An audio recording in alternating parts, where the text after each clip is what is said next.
everyone! The fossil-only run of Black 2 was extremely enjoyable.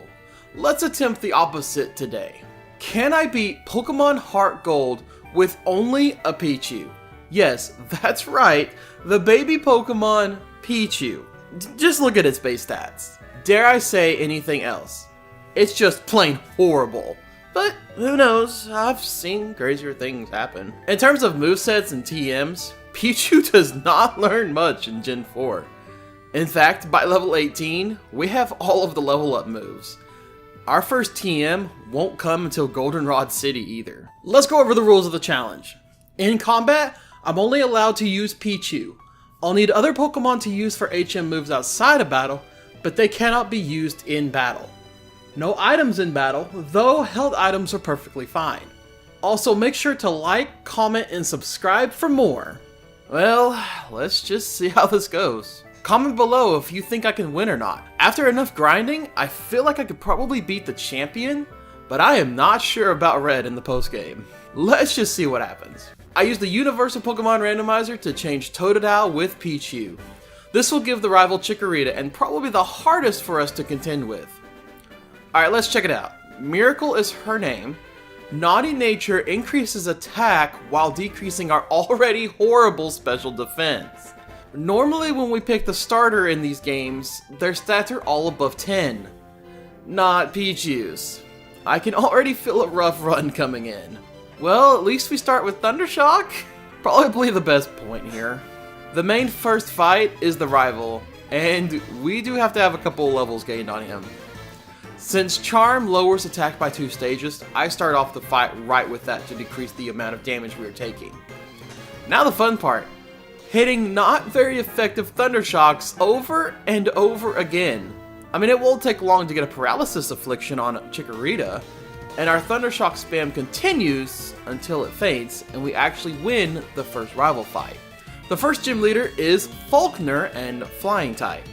Even though Miracle is Electric type, I feel like we still need some levels and try out Bellsprout Tower. This is extremely rough considering our attack is doing half, and the Bellsprouts are hitting back for pretty decent amounts. Sometimes even with Charm going off, it doesn't seem to help that much. Eventually, we reach the final Elder, and could have easily lost this fight.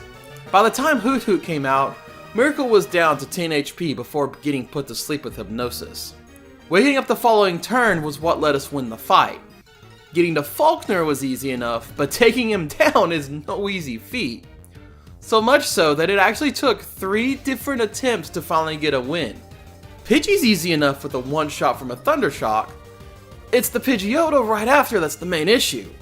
A single tackle attack deals between 13 and 15 health depending on the role it wants to take. A Thundershock back to Pidgeotto deals maybe a quarter of its health. On the winning attempt, luck was with us as Sweet Kiss works, confusing the Pidgeotto. This after it gets paralyzed from tackling Miracle. Basically at this point, Pidgeotto never gets another shot at Miracle, and after 2 Thundershocks and 2 hitting itself in confusions, we win the Zephyr badge. Well, if the first gym is going to be this hard with the type advantage, I wonder how the other gyms are going to play out. Before that though, we come to an impasse in our road. There's a hiker in Union Cave that's in the way with 3 Geodudes. It seems as if it's a required fight given the circumstances. Pichu this early in the game learned no moves that can deal damage to ground type Pokemon. Attempting to struggle usually doesn't make it past the first Geodude. So what's the solution? Walk past the hiker instead of actually running. I hope I just saved all of you on the trouble of attempting this run. Bugsy is next up on the serving platter, and serve us up a huge loss he did. How bad? U-turn one-shots us. That's being 3 levels higher as well.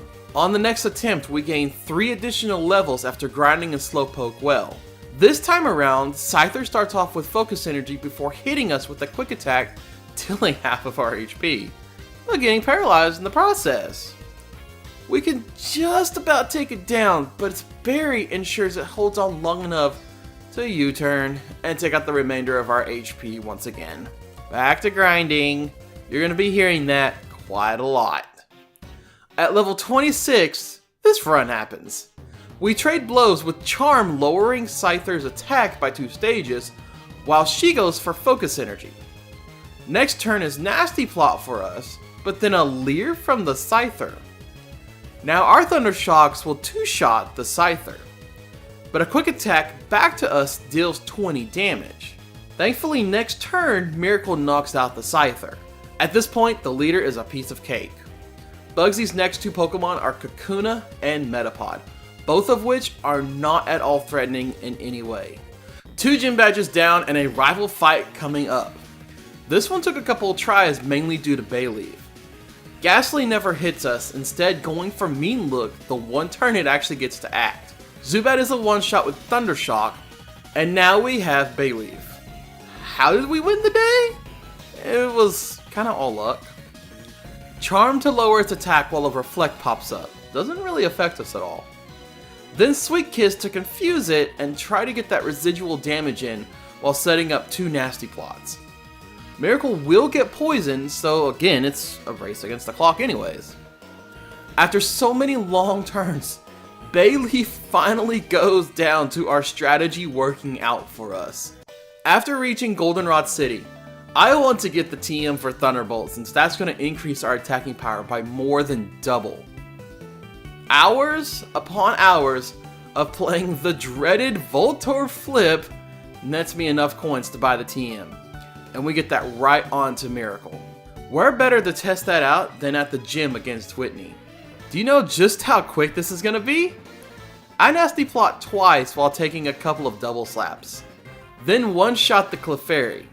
But not only that, the Miltank is also a one-shot as well. This is the pinnacle of our power!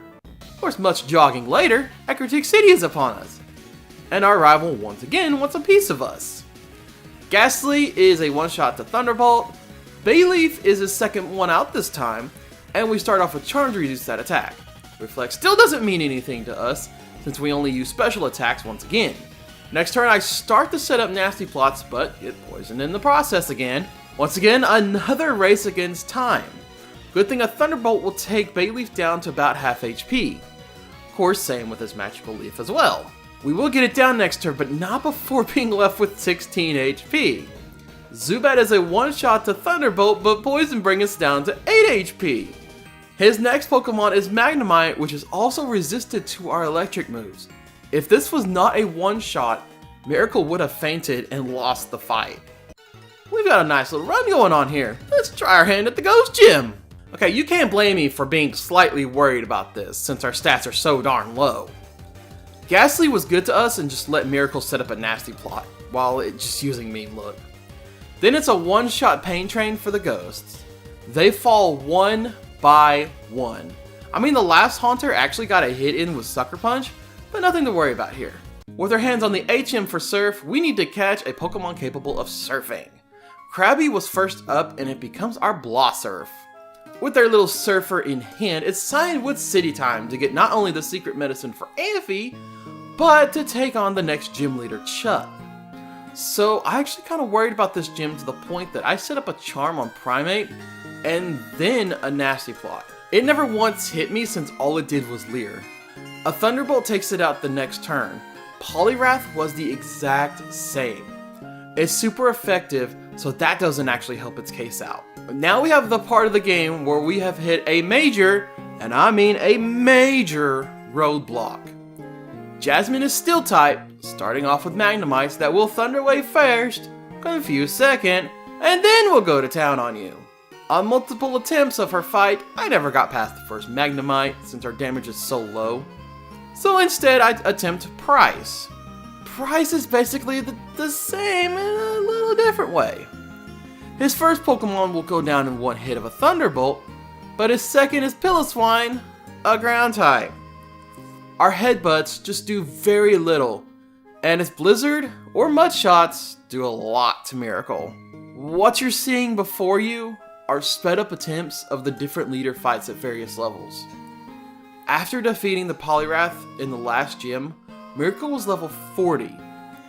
I chose the grind at the grass just before the Safari Zone here in Johto on the other side of Cyanwood.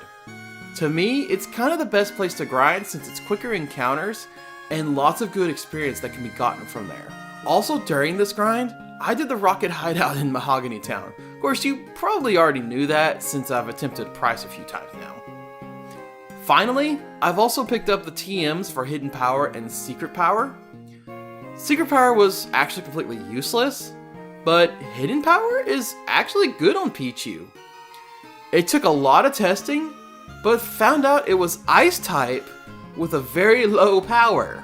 I think it was like 20 or something with how low it hit even with super effective hits. Hours of grinding behind us, and at level 60, we finally have a breakthrough on at least Price. Seal is still a one-shot with Thunderbolt. Piloswine gets flinched by a headbutt doing 1/3 of its health. Next turn our headbutt puts it in berry range and it misses its mud shot. Next turn our headbutt puts it in red health, but it pops off hail. Price hyper potions it to full HP, but a critical headbutt brings it just above red health. This is exactly what we needed. Finally the Piloswine goes down with it never actually doing damage to us. This is exactly what we needed. Finally the Piloswine goes down with it never actually doing damage to us except for the hail damage. His final Pokemon is Dugong, and it's a one-shot with Thunderbolt, finally giving us our 6th gym badge. Before the next big event can happen, we still have to take out Jasmine. Sadly, even at 60 or 61, it's still not even close. Still cannot one-shot the Magnemites to not get paralyzed and confused. So, it's back to grinding at the Safari Zone again. Another hour or so later and we finally hit level 63. Let's try it now with an additional 2 stat points. Seriously, our stats increase by 0 to 2 in most stats. In fact, defenses are most of the time 0, while the attacks are 1 to 2. Miracle can finally one-shot the Magnemites. It only took 23 additional levels to do, but hey, here we are. Finally, Steelix makes its appearance. The only moves we can do is Nasty Plot and Hidden Power to even deal some type of damage against it. Crazy enough, on the first turn, it gets paralyzed from using Iron Tail due to our static ability. At this point, I go all in for the 3 Nasty Plots before hitting with Hidden Power. All the while, it keeps getting fully paralyzed each turn. Hidden Power is not a one-shot, but it takes it to berry range. The next turn, our Hidden Power is just enough to finish off the Steelix for good this time. This was the grindiest part of the entire game for me. With our 7th badge in tow, the radio tower is finally open. And I'll tell you right now, every single trainer in here is so much weaker than Jasmine or Price. Still though, we do have a required rival fight to contend with. Connor's first Pokemon is Golbat, but a Thunderbolt takes it down in 1 hit. Meganium is up next. Turn 1 of our normal strats of Nasty Plot and Reflect from Meganium. Then next turn is another Nasty Plot, but Meganium actually misses its Poison Powder. Good deal. Third turn, our final Nasty Plot and getting hit with a nasty Petal Dance. That attack always deals major damage. Next turn our Hidden Power finishes off for good this time. The rest of his team are now one-shots to Thunderbolt. I think without Nasty Plot this run would be near impossible. The rest of Radio Tower is finished up with no issues. I'm starting to see the light at the end of the tunnel at least. Without further ado, how about that Dragon Gem? Gary will only let us set up a single Nasty Plot since Bite did 85 damage to Miracle. Insane amount of damage, but guess what?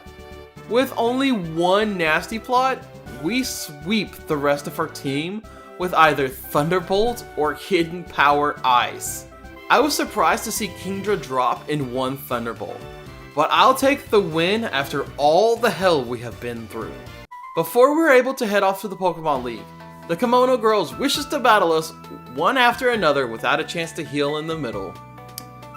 We had to grind yet again to level 72 just to take down all 5 of the girls. Sadly, even with all of that, it was still luck-based with the win. But hey, it works. As we crawl our way through Victory Road and the subsequent routes, Connor appears for the final time to fight just before the lead. This was a close one. Sneasel and Golbat are both one-shots with Thunderbolt. Meganium is where it actually got kind of dangerous this time. I still need to do a nasty plot to even think about taking Meganium down in 2 hits. But its first move is Petal Dance, dealing very close to half of Miracle's HP. Hidden Power Ice does still about half to Meganium. And on the next turn, he brings us down to 9 HP. Our final Hidden Power Ice will finish it off for good this time. Of course, now the rest of his team are one-shots to Thunderbolt though. Before getting into the Pokemon League, let's do one final check of Miracle's stats. Those have got to be one of the worst set of stats I've ever seen doing these solo challenges. At level 74, yes, level 74, the only stats over 100 are speed and HP. This does not bode well for the future, but like I said, I've seen crazier things happen. Comment below if you think I'll win or not. Well, let's just give it the old college try. You can see how confident I am. First up is Will, the Psychic-type trainer. Their first Pokemon is Xatu. It's actually just a straight-up one-shot with Thunderbolt. Next up is Jinx. We got lucky with Thunderbolt paralyzing and Jinx losing its turn. Miracle takes it out the next turn with a Thunderbolt. Third one out is Executor. And I never thought this would be the Pokemon to Wallace in the Elite Four, but Wallace, it did. Hidden Power does not deal very much to it, and we get hypnotized to sleep. Next turn, we stay asleep, and Executor fires off a powerful Psychic, bringing Miracle down to 32 HP. You can guess where this is gonna go. Miracle does wake up, but no flinch from Headbutt means fainted from Psychic. I head back into Victory Road to grind for one more level, just to see if that will at least somewhat help. I don't think it will, but hey, several attempts later, we actually get a winning run. I set up a nasty plot against Xatu. My goal here is to try and just one-shot everything. I mean, Miracle gets left with 65 HP after a Psychic. Of course, Thunderbolt's still gonna take it down. Jinx is still a one-shot to Thunderbolt. Executor is still a 2-shot with Hidden Power Ice, but its Egg Bomb attack brought Miracle down to only 5 HP. Slowbro is next and got one shot by a critical Thunderbolt, and finally last is another Xatu where a Thunderbolt will get a one-shot on it. Now that the travesty of the first member is over and done with, let's try out the second one. Koga starts off with Ariados, which is actually a pretty cool Pokemon, I might add. We get a nasty plot set up while taking damage from a Poison Jab. Nothing to worry about this time, as the remainder of his team is now a complete one-shot sweep with our powered up Thunderbolt. Hey, we take easy fights when we get them. Bruno actually let us have an easy time with his team. Our first move is Nasty Plot, and Hitmontop attempts to counter nothing. His team is now also one-shot sweeps as well. Also, a no damage run as well. The final Elite Four member is Karen, who just wants to find that manager. Her team is pretty strong actually. Starting off with Umbreon, we trade our moves with Miracle doing Nasty Plot and Umbreon setting up Double Team. Miracle almost takes down the Umbreon, leaving it at red health, wherein a Feint Attack comes out for just a small little chunk of damage. Full Restore to Umbreon to completely heal, and a Thunderbolt to bring it back down to where it was. Finally, a Headbutt will knock it out completely, without ever having to worry about Double Team. Her next 3 Pokemon are all one-shots with Thunderbolt, and finally we have Vileplume. Have I mentioned that Grass types can really screw up Miracle here? Our Hidden Power does half HP to the Vileplume, and we get paralyzed from Stun Spore. Next turn, a Petal Dance brings Miracle down to 23 HP remaining. But we break through to deliver the finishing blow on the next turn. Honestly, this fight could have gone either way. Now, for the Pokemon Champion Lance. This one actually took quite a few tries to get through, just due to damage ranges. And here is the winning run. We set up a nasty plot against Gary and get a major hit back with Waterfall, leaving Miracle with 52 HP. Next turn, a Thunderbolt will strike it down. Crazy enough, Lance always sends out his strongest Dragonite next. Thunderbolt deals more damage than a 4 times effective hit and power ice here. Shocking, I know. It leaves the Dragonite paralyzed and attempts to fire off a Fire Blast and misses.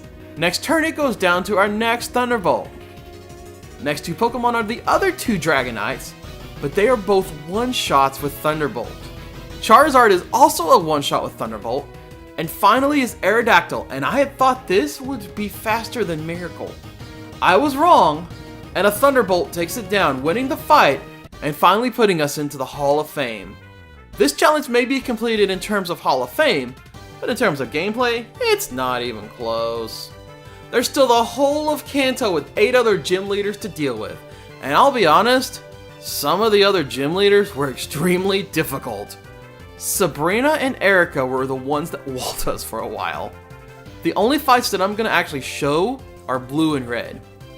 By the time we even set foot in Blue's gym, we're already level 92. After facing all of his trainers, I actually make it up to level 93 to take him on. His first Pokemon is Executor. Any attack it does to Miracle will one-shot her. I actually had to grind up a few more coins from the game corner to get the TM for Double Team.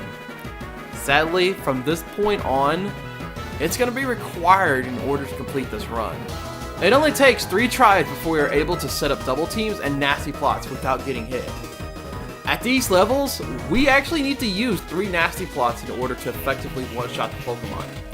Otherwise, we either take massive damage or just get one-shot flat out. Honestly, if I could have gotten that Executor down quicker, then it would have been an easier fight. The rest of his Pokemon go down in 1 Thunderbolt each except Rhydon, who went down on a Grass Knot. It was just that darn Executor that just resisted everything. Finally, it's time to make it to Red. I'm going to show you the first attempt at Red. His first Pokemon is Pikachu. And at level 93, we are not faster than Pikachu. And guess what? His Thunderbolt almost one-shots us, leaving us at 4 HP. And basically leaving it for the hail to finish us off. Yeah, by the way, it's constantly hailing here, and we're going to be taking damage from it each turn. After seeing this, I just go ahead and grind on up to 100 and get it out of the way. I mean, it seems like basically at this point, there's no possible way to outspeed before level 100. At level 100, here's Miracle's stats. I'm sorry to say, but we are basically one-shots to any attack with our low HP and defenses. In order to defeat Red, we're going to need to set up 6 double teams and 3 nasty plots, all while avoiding hits from Pikachu and being pelted each turn with hail. I also add in a track to reduce the chance of Pikachu attacking at the start as well, while setting everything up. I've also picked the item Shell Bell for this fight alone, just due to the hail hurting us each turn. Eventually, Miracle fires off a Thunderbolt to finish Pikachu. Lapras is a one-shot with Thunderbolt, and Miracle will regain a healthy chunk of HP from the knockout. Next turn is Venusaur. This was always a run killer if I could get hit by him. He's always breached the evasion and would get the knockout with a Giga Drain. I want to waste a turn with a track to let the hail chip a little bit of damage here. Our Thunderbolts do less than half of its HP. 3 turns is all it takes to get the Venusaur down. Red's 4th Pokemon is Snorlax, and right off the bat, I use Attract. Basically, I don't want him using Rest whenever he pleases to waste what little PP we have left. Crazy enough, it only takes 2 Thunderbolts to get it down. And also, again, restore a nice chunk of our HP. 5th is Charizard, but it's actually slower, and gets one-shotted by a Thunderbolt. Finally is Blastoise, who is also slower, and gets one-shotted by a Thunderbolt. Well, I didn't expect that solo challenge to be that difficult. This may have been one of the more frustrating, but also rewarding challenges I've completed to date. It felt good to not have to deal with friendship helping you out this time. Next week, I bring out the first solo challenge of the channel on Pokemon Scarlet, featuring Cyclizar. Hit the like button, subscribe to stay tuned, and comment for more ideas. I still have the secret challenge that I just need to get edited, but time is short each week for challenge videos. I might actually save it for around Christmas now at this point. Anyways, thanks for watching, and I will see you next time.